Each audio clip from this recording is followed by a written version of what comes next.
ঈদের journey smooth হয়েছে বলে আমি মনে করি। কোথাও কোনো বড় ধরনের দুই একটি অনাকাঙ্ক্ষিত দুর্ঘটনা ঘটেছে। আমরা মনে করছি যে কোনো সময়ের চেয়ে 1.5 কোটি মানুষ নিরাপদে স্বস্তিতে বাড়ি ফিরতে সক্ষম হয়েছে বলে আমরা মনে করি।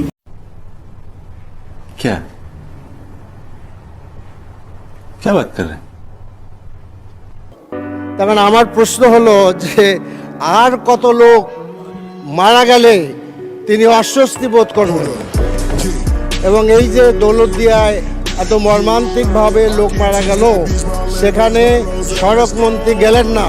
মাননীয় সদস্যরে মৃত্যুবরণ যারা করেছে তাদেরকে মাত্র 25,000 টাকা, জীবনের মূল্য ধরা হলো 25,000 টাকা, আর আহতদের জন্য 15,000 টাকা।